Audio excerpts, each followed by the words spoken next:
बोला सुहास शेठ, काय देऊ बोला. शेंगदाणे द्या 1 किलो, हा. साखर 1 किलो आणि गोड तेल द्या. भरलेलं आहे ना? हा हा.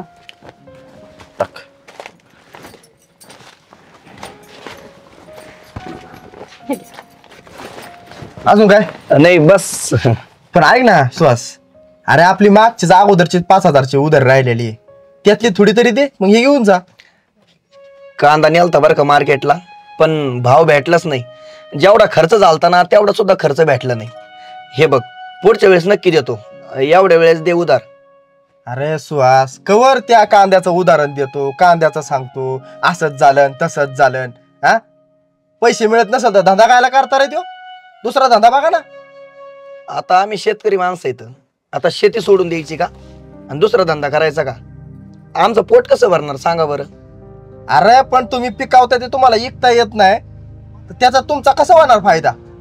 हा, आता तुम्ही दुकानात पेन विकता, मग तुम्ही पेन विकाय सोडून डायरेक्ट कंपनी का नाही टाकत पेनाची? हा, टाका ना कंपनी, विका ना. अहो थांबा, कशाला भांडताय उगच. शेतकरी फक्त राबतो, पण त्याच्या मनासारखं त्याला नफा कधीच भेटत नाही. आणि हे सगळं व्यापाऱ्याच्या मनासारखंच होतंय. बरोबर आहे, माणसे बोलतीये ना ते बरोबर आहे. अहो आता तुम्हाला पण माहिती आहे की आपल्या दुकानावर ग्राहक आले तर त्यांनी उधारीवर सामान नेलं तर आपल्याला पण किती त्रास होतो त्या गोष्टींचा. पण त्याचा काही इथं संबंध नाही ना. जर व्यवसाय करायचा म्हणलं तर फायदा बघितलाच पाहिजे पहिला. बरोबर आहे तुमचं, फायदा बघितला पाहिजे. आम्ही पण फायदा बघतो, पण आमच्या मालाला भाव भेटत नाही. आमच्या मालाचा भाव व्यापारी ठरवतो, मग आमचा कसा फायदा होणार सांगा बरं. मग ते तुम्ही बघितलं पाहिजे. हे बघ, हे मला काय बाकी सांगत बसू नको. तुला सामान घ्यायचं असेल तर अगोदरचे 5,000 मला दे आणि हे सामान घेऊन जा, नाही तर देणार नाही सामान. आणि मी तर म्हणतो दुकानात पण येऊ नको माझ्या, तू जा. आणि जाताना पिशवी घेऊन जातो इधर. अरे पिशवी घेऊन जा ना, जा. लय अडगय ये बी.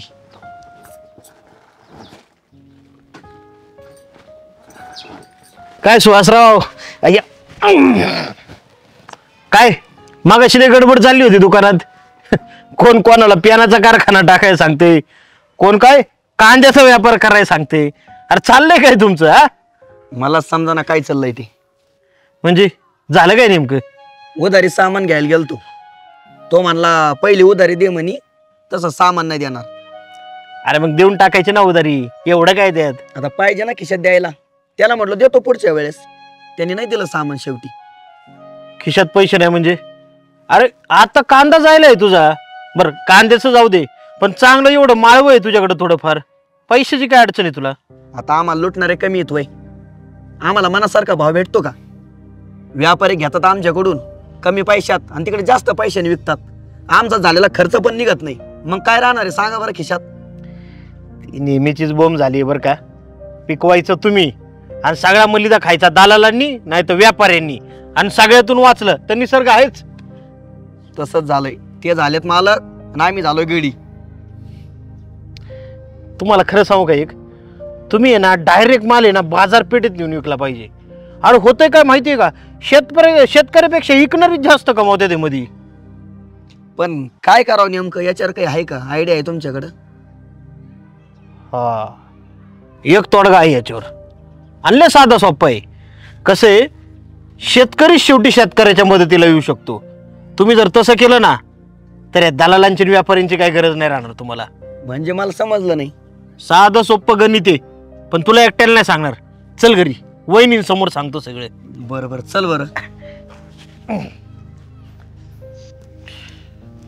तू ये ना फक्त वहिनींना बोलून घे, मी सांगतो आता काय करायचं ते. हा बोला ना. तुम्ही कधी आला भाऊजी? हा आता चालू वहिनी. हा वय. दुपारी तुमची सगळी गंमत बघत बसलो होतो, पण काय आहे मला ते डेअरीत जायचं होतं ना, उशीर झाला होता त्यामुळे. काय माहिती का वहिनी, सुहासचं आणि माझं त्या विषयावर बोलणं झाले. तुमची खरी अडचण पण माझ्या लक्षात आली आहे. शेतकरी पिकवतोय, बाजार चांगला भेटतोय, पण तुमच्यापेक्षा जास्त फायदा दलाल आणि व्यापारी हेच काढते ते. बघा की भाऊजी, साधा नफा बी भेटना झालाय आम्हाला. बरं तुम्ही शेती करताय, त्यामध्ये तुम्हाला एवढा धोका पत्करताय तुम्ही. आजार असतात, कीड असती, वातावरण किंवा निसर्गाचं काही सांगता येत नाही. त्यातून तुम्ही एवढा धोका पत्करून पीक काढताय आणि व्यापारी त्यांना काय धोका आहे हो? दलालांना काय धोका आहे? असं तुम्ही माल आणताय आणि असं ते विकणार. अहो तुम्ही 4-4, 5-5 महिने करून जे कमवत नाही ते 5 मिनिटात कमवतात. तेच की भाऊजी, पैसा नुसता आमचा जातोय, पैसा येत तर नाहीये पण नुसता जातोच आहे.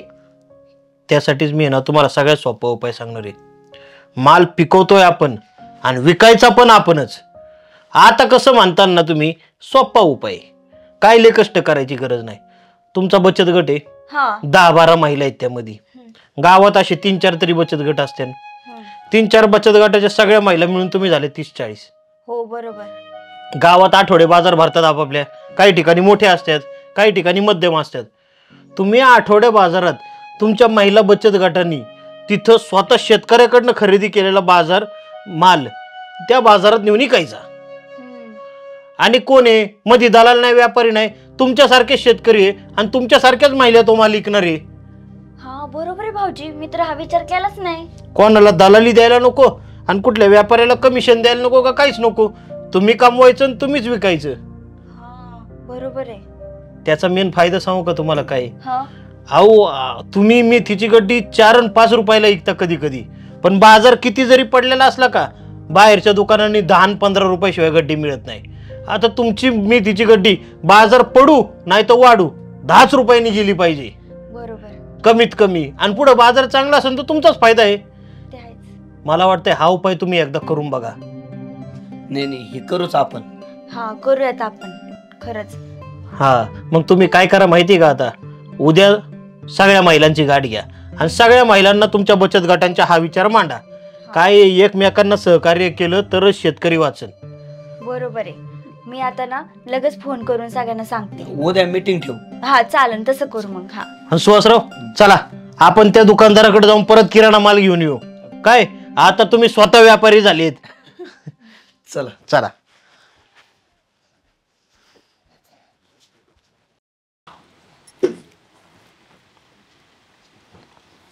अहो हे जेवणाच्या यादीत कशाला एवढं सामान भरायला लागलं तुम्ही? अगं लागल ना एवढं. अहो वाया गेलं तर काय करणार तुम्ही? अगं पण कमी पडलं तर कसं करायचं? हा पाहुणे नाव नाही ठेवायचे का आपल्याला? अहो नाही पडणार कमी, एवढं नका वाढू त्यात. अगं पण आता एकुलती एक बहीण आहे माझी. हा तिचं थाटामाटात नको लग्न करायला. अहो मान्य आहे मला, थाटामाटातच लग्न करू आपण. मग कसं करायचं आता? आता आपल्याला काय अंदाज आहे ना किती लागल सामान? हा अहो पण जेवण जर वाया गेलं तर कसं होईल ते? तुझं सगळं बरोबर आहे. बरं मी बघतो काहीतरी. अन्न एक सुद्धा कण व्हायला जाणार नाही याची काळजी घेतो मी. हो चालेल, टेन्शन घेऊ. अन्न वाया नाही गेलं पाहिजे फक्त. बरं तू ते साडीची यादी केली का? किती आणायच्या काय? हा करते ते मी नंतर. ठीक आहे, मला आहे ना थोड्या वेळाने दी. मी जातो मग तालुक्याला आणि घेऊन येतो ते पण. आणि चालतंय. हे सामान पण घेऊन येतो. बरं चालेल. धरे आत ठेव. हा. मी येतो जाऊन बाहेरून. हा हा.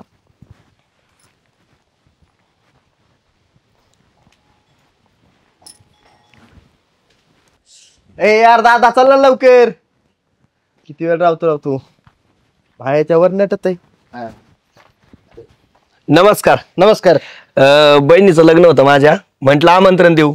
अरे माहिती की आम्हाला, हा गावातलं लग्न आहे, आमंत्रणाची काय गरज आहे? मग ते आहे म्हणा. सगळी तयारी झाली बर का, पण एक विषय होता छोटासा. बोल की मग, काय पैशाची अडचणी का? तसं असेल तर बिंदास सांग. अरे गावातला माणूस आहे तू, तुझी बहीण ती आमची बहीण, काय असेल बिंदास सांग तू. नाही पैशाची अडचण नाहीये. आम्ही आत्ता आहे ना म्हणजे जेवणाची यादी तयार करीत होतो, पण त्या दिवशी नेमकं आहे ना तिथी लई आहे. हा बरोबर, मोठी तारीख आहे. हा मग पाहुणे कमी येतील का जास्त येतील याचा काय अंदाजच आहे ना आम्हाला. पण शक्यतो आहे ना मला असं वाटतंय पाहुणे कमीच येतील आणि स्वयंपाक उरल. हा आता काय होतं माहितीये का, ती दरवेळीचीच बोंब झाली. तीच मोठी असली ना आपण कमी पाडायला नको म्हणून करतोय जास्त, आणि ऐन टायमाला पाहुणं कमी आलं का सगळा स्वयंपाक वाया जातोय. तसं आम्ही जास्त पाहुण्याचाच स्वयंपाक म्हणजे यादी लिहिली. हा बरं आहे, तसंच कर बर का, म्हणजे ना कमी पाडायला नको बाबा, थोडं जास्त कर. पण माझं असं म्हणणं होतं, बघा बरं का, ऐकून घ्या. म्हणजे लग्न लागलं, पंक्ती बसल्या, जो काय स्वयंपाक उरल ना तर तुमच्या वीटभट्टीवर जे काय लेबर आहे त्यांच्यात सगळ्यात वाटून टाकायचा. कसं वाटतं तुम्हाला? चांगलंच आहे की. हा, अरे उलट अन्न वाया जाण्यापेक्षा त्यांच्या मुखात जाईन. आणि हे चांगला तोडगा काढला बरं का तू, मानला पाहिजे याला. आणि तुमचे 1-2 मित्र पण असतील ना, त्यांच्या पण वीट भाट्टे, हा, त्यांना पण सांगताल का तुम्ही? मग तू काही काळजी करू नको. पंक्ती उठल्या ना लगेच आहे ना, मी माझा टेम्पो पाठवून देतो. हा, अन्न त्यात भरा सगळं उरलेलं, आणि सगळं आपण इकडे कामगारांमध्ये वाटून टाकू. काय उलट आहे ना, तू लय मोठं आहे ना मन मग दाखवलंय बरं का. मी तर गावात प्रत्येकालाच बोलणार आहे आता. हे चांगला उपाय काढला यांनी. लगीन सराई असली तुमचं उरलेलं अन्न घ्यायचं आणि इकडं सगळं आहे ना आपल्या गरीब मजुरांमध्ये वाटून टाकायचं. मग अशामुळं तायडीला त्या गरिबांचा आशीर्वाद तरी लाभतील. हा, आणि गोडधोड तरी खायला भेटेल ना. अहो कुठली भेटवस्तू देण्यापेक्षा ना उलट हाच मोठा आशीर्वाद आहे. मग चालतंय मग. धन्यवाद बरं का. चला येतो आम्ही, गावातच निघू. हो, चला चला.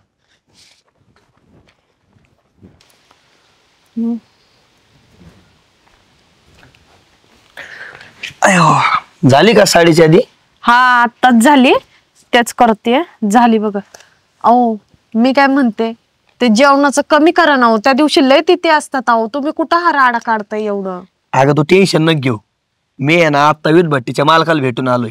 हा म्हणजे बघ, लग्न लागलं, आपले पाहुणे रावळे जेवले सगळे, हा जे काय अन्न उरल ना हा. ते वीटभट्टीला देऊन टाकायचं. म्हणजे जिथं काय लेबर आहे ना ते सगळं त्यांच्यात वाटून टाकायचं. असं म्हणजे अन्न उरलं तरी टेन्शन नाही आपल्याला. हा आणि मी अजून आहे ना 1-2 वीटभट्टीच्या मालकाला पण भेटणार आहे. आणि जेवढे काय बाहेरून लोक आलेत ना आपल्या गावात पोट भरण्यासाठी, हा. काम करण्यासाठी, त्यांना अन्न वाटून टाकायचं. म्हणजे त्यांना गोडधोड खायला भेटल आणि अन्न उरणार नाही ना आपल्याला पुण्य भेटल. हा, हे बरं आहे बरं का. मग म्हणजे अन्न सुद्धा वाया जाणार नाही आणि आपल्याला सुद्धा पुण्य भेटल त्याचं. मग फेकून देण्यापेक्षा एखाद्याच्या गरीबाच्या मुखात गेलेलं काय वाईट आहे सांग बरं. तेच की. चालेल. तू टेन्शन न घेऊ. हा चल यादी दे मला ही. हा, मी किराणा घेऊन येतो सगळा, आणि हे साड्या. साड्या पण घेऊन येतो. हा, धर. आता आपण लग्न एकदम थाटामाटात करूया. बरं मला आहे ना 4-5 गोण्या दे मोकळ्या. हा मी देते. चल उठ बरं. हा,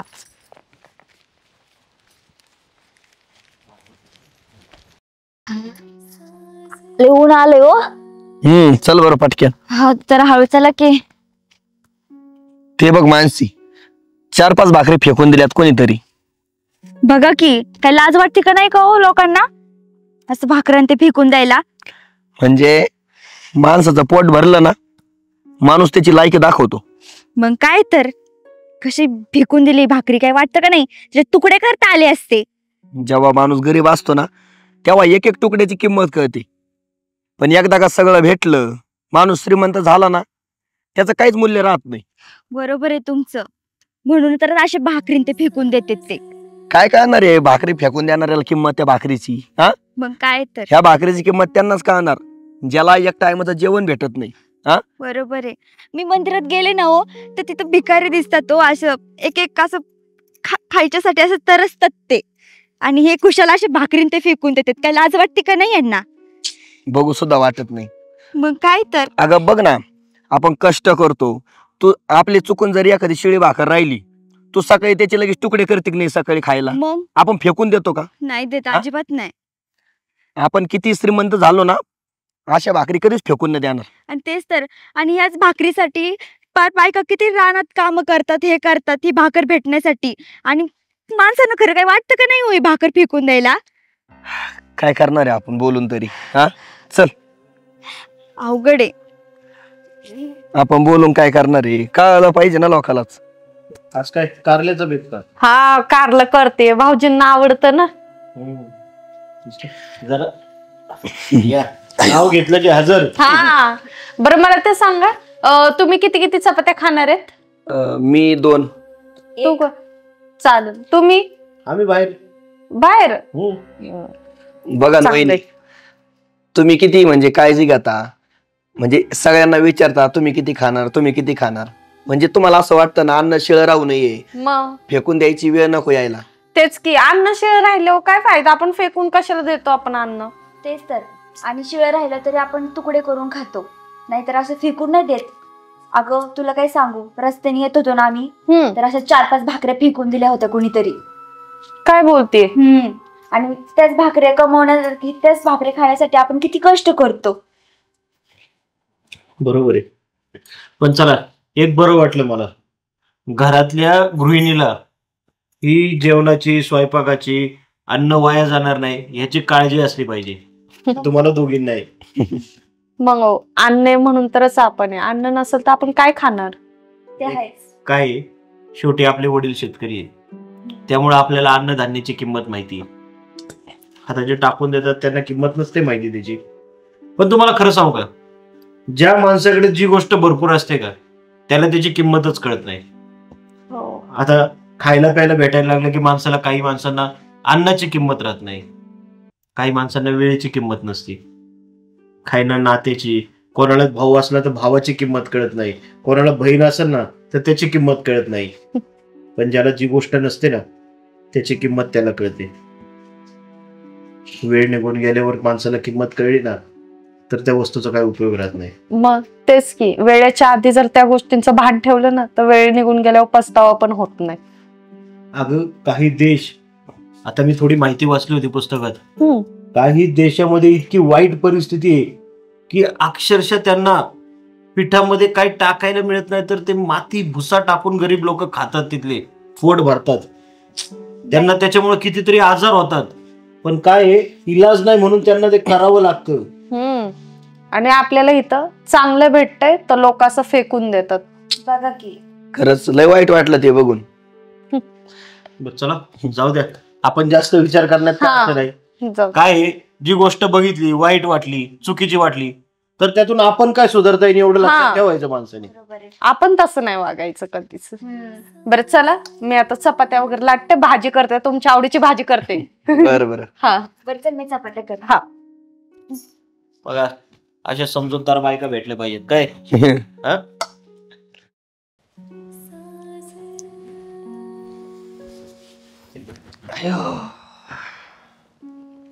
जेवायला वाढ बरं पटकन. जेवण नाही केलंय मी. मला वाढ, तू ना संजय केलं जेवण, मला जेवायला वाढ. जेवायलाच केलं नाही मी. म्हणजे स्वयंपाक नाही केला का? नाही केला. तू लाज वाटते काही, मोबाईल बघत बसली म्हणते थोबाडवर करून स्वयंपाक नाही केला. नाही केला तर नाही केला. गावातले लोक येणार आहे का? जा, तुम्हाला एवढी भूक लागली असेल तर करून खा. तुझ्या बापच करतो स्वयंपाक तुझ्या गावाकडं? माझ्या आई बापाला मध्ये आणायचं नाही, मी आताच सांगते. हे बघ. लय झालंय तुमचं. हे बघ, मला काय तुझ्या नादी नाही लागायचं, तुला गप सांगतोय. स्वयंपाक कर, मला भूक लागलेली. नाही करत. मग कोण करणार आहे? कोण करणार म्हणजे? घरातले सगळे काम मीच करते. किती कंटाळा येतो मला करून सगळं काम. का उपकार करते काय? उपकार करते म्हणजे लग्नापासून हेच करत आले. कधी कधी बाहेर फिरायला नेलं नाही, काहीच नाही. कधी माझी हाऊस माऊस केली नाही, कधी दागिना केला नाही, हे नाही केलं, ते नाही केलं. नुसतं जेवण कर, नुसतं गिळायला वाढ मला. असं नवऱ्याला उपाशी ठेवल्यावर नेऊ का तुला फिरायला? होय ग? मग तसं फिरायला न्यायचं असतं आधी मला.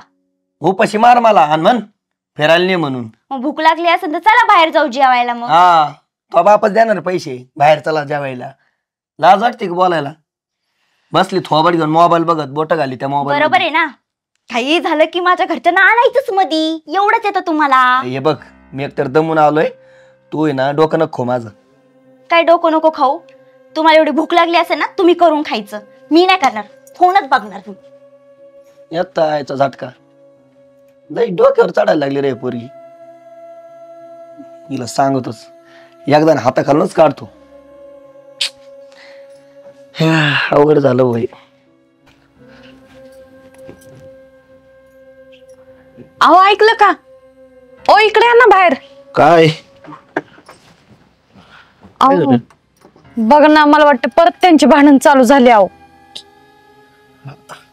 माझा मित्र पण आहे ना, काहीतरी चुकतोय बरं का, त्याचं भरकटलाय तो. तुम्हाला माहितीये का, आपल्याला ना त्या दोघांना जरा समजून सांगायला पाहिजे. नाही नाही, अगं नवरा बायकोची भांडणे आज होतीन उद्या नाही होतीन, कुठं डोक्याला ताप करते. एखाद्याला राग येतो आपण मध्ये बोलल्यावर. अहो ते बरोबर आहे, पण रोजच चालू झालंय आता ते. आणि तुम्हाला माहितीये का, मानसी पण खूप रागवलेली दिसती. अहो आता भांडणं तर आहे बरं का त्यांची, आणि रोज रोज हे चांगलं पण नाही. अगं काय होईन अवस्था त्यांची माहितीये का? यांनी एखादा मानसिक आजार होईन एखाद्याला रोज भांडून भांडून. तेच ना. हो मी तर म्हणते, आपण काय करू, दोघांशी एकदा बोलू दोघांचे मत ऐकू घेऊ, मग आपण त्यांना समजून सांगूयात. ठीक आहे चालतंय. हा. एक काम करू, आपण जाऊ आणि नक्की बोलू त्यांच्याशी. चालेल, चला आत्ताच निघूयात आपण, खूप भांडण चालू आहे त्यांचे. बरं चल. हा.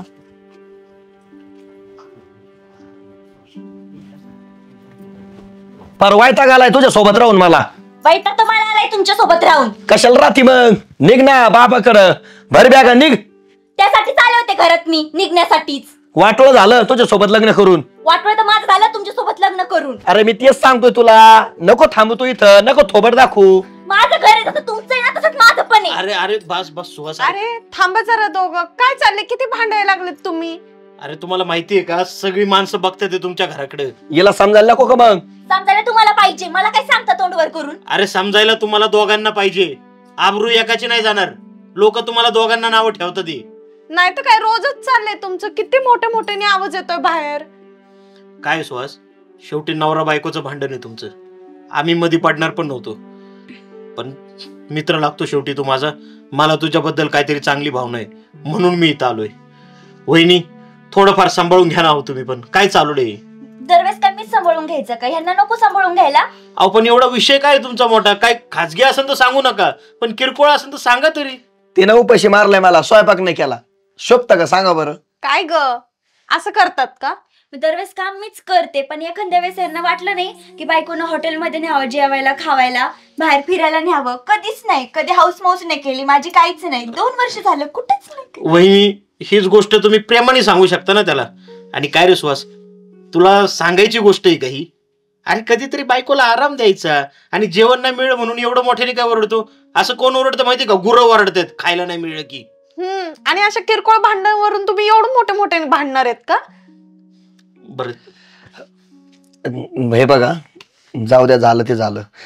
काय होतंय माहितीये का, मला ऑफिसमध्ये भरपूर काम असतंय, टेन्शन येतं. आणि मी बाहेरचं टेन्शन आहे ना हिच्यावर काढतो. ऑफिसला कडी लावून येताना आहे ना, ते टेन्शन ऑफिस मध्येच सोडून यायचं. हो. ऑफिसचा राग घरी नाही काढायचा. तिला घरी ताण पडला कामाचा तर ती तुझ्यावर राग काढला तर जमल का? ती काम कामाच्या जागेवर ठेवते, तू ऑफिसची काम ऑफिसच्या जागेवर ठेव. अरे नवीन लग्न झाले, तरुण आहे तुम्ही. अरे किती प्रेमाने राहिलं पाहिजे. तर भांडणं करताय का तुम्ही? 10 वर्ष झाली, म्हातारे झाले ना तुम्ही, वय निघून गेलं की मग कळन. आणि मग आठवण तुम्हाला किती मूर्खपणा करत होतो आपण. तरुण पण भांडणात घालवलं आणि म्हातारपणी संसाराला लागलो. मला माफ कर बर का, खरंच चुकलं माझं. माझं चुकलं, मी तुम्हाला उपाशी नव्हतं ठेवायला पाहिजे. फक्त मला एवढंच वाटतं की बाकीचे नवरे कसं आपल्या बायकोला घेऊन बाहेर फिरायला जातात, तसं तुम्ही पण मला एखाद दिवशी घेऊन जायला पाहिजे. बरं, आम्ही जातो बाहेर जेवायला आज. हा का? आम्ही येऊ सोबत? चला. नाही नाही, नवरा बायको आहे, प्रायव्हसी जपली पाहिजे. तुम्ही तुमची प्रायव्हसी जपा. हा. आम्ही तर काय जाईलच. हा, आपल्याला काय 2 मुलं झाली, आता काय करते फिरून? घरीच बसता तुम्ही. बरं चालतंय, येऊ का आता? आणि असं परत भांडू नका, ठीक आहे? आनंदात राहावं दोघं पण. चला, येतो येतो. आम्ही, हा. चल, काळजी घे. तो पण सावकाश भांडदारा. बरं आवरतो, आपण जाऊ. हो चालेल, मी आवडते. चल, मी गाडी घेतो बाहेर. सॉरी. जा.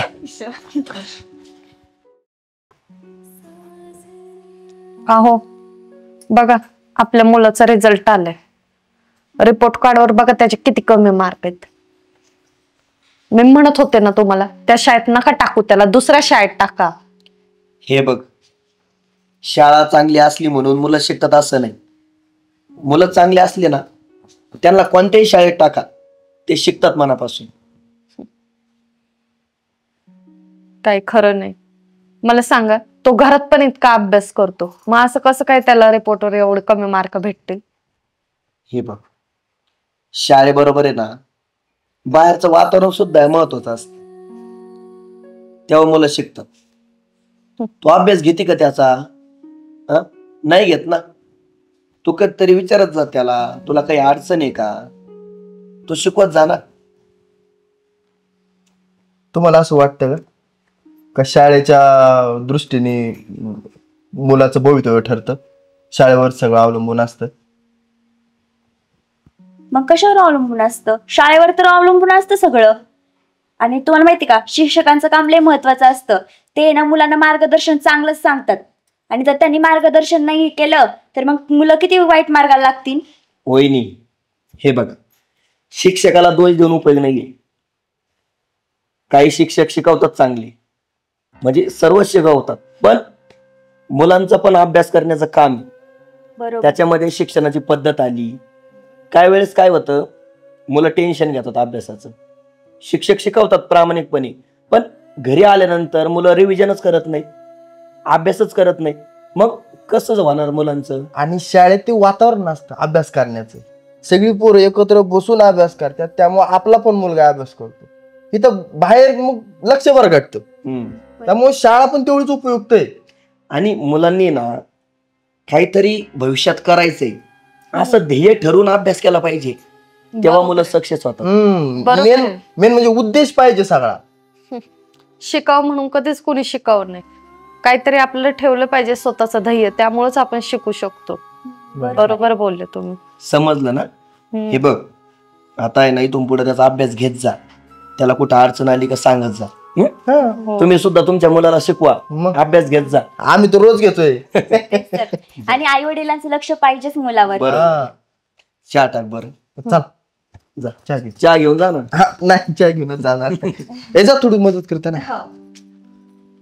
हा, काय झालंय, शिक्षण पद्धती एवढी बदलली का नाही, तेव्हा लहान पोरांना पण काय शिकावं आणि काय नाही शिकावं असं होतं. होईल. अहो, कसला विचार करताय? नाही, माणसे जरा थोडा विचार करतोय. आता आपल्या मुलाचं शाळेत शिक्षण चाललंय, तो चांगला शिकतोय, हे सगळं ठीक आहे. हा आपण त्याला लागल ती पुस्तक आणून देतोय, ठीक आहे. हा. पण आपण त्याच्या मनाचा पण विचार केला पाहिजे ना. त्याचं मन काय म्हणतंय, त्याचा जगण्या का बघायचा दृष्टिकोन काय आहे, त्याला पुढे काय करायचंय हे पण बघितलं पाहिजे ना आपण. आपण कुठं त्याच्या मनाविरुद्ध करतोय? नाही, मनाविरुद्ध नाही करत ग, मग पण आपण ह्या सगळ्या गोष्टीचा विचारच कधी केलाच नाही, त्यामुळे विचार करावा लागणार आहे. आणि ठीक आहे, तो शाळेत जातोय, त्याला पुस्तकी ज्ञान मिळतंय, तो सगळं शिकतोय, जगभरातल्या गोष्टी वाचतोय, पण नुसतं पुस्तकी ज्ञान मिळून उपयोग नाही ना. त्याला समाजात कसं वावरायचं, व्यवहार ज्ञान किती येणार त्याला, ह्या सगळ्या गोष्टीचा अनुभव भेटला पाहिजे, तो शिकला पाहिजे. आणि हे फक्त घरात आणि समाजात राहूनच मिळणार आहे. अहो, असं काही नाहीये. शाळेत बी भेटतंय सगळं ज्ञान. आणि तुम्ही नको बरं एवढा विचार करू, होईल सगळं नीट, नाही, कळण त्याला पण. होईल म्हणा, पण आता काय. प्रत्येक गोष्टीला वेळ द्यावा लागतो, असं सहज सहज काही होत नाही. ह्याला पण वेळच द्यावा लागन. नाही, मीच जास्त विचार करतोय. मग काय तर, लहान आहे तो अजून. मग होईल, बघू. चालतंय, चला, कर तुझी काम. हा. फोन कुठं ठेवला?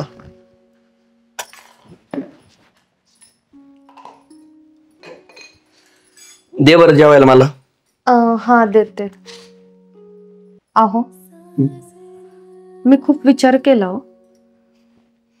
शाळा किती चांगली आहे, किती वाईट आहे, हे महत्वाचं नाहीये.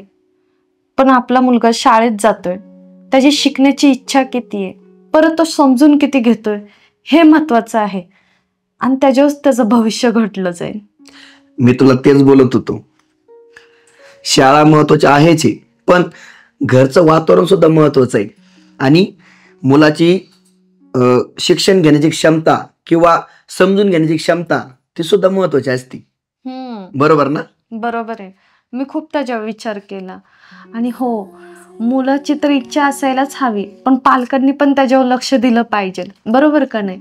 तर आजपासून ना आपण दोघं पण त्याच्याकडे खूप लक्ष द्यायचं. शिक्षण हे वाघिणीचं दूध आहे, आणि जो मुलगा हे दूध पितो ना, तर तो गुरगुरल्याशिवाय राहत नाही.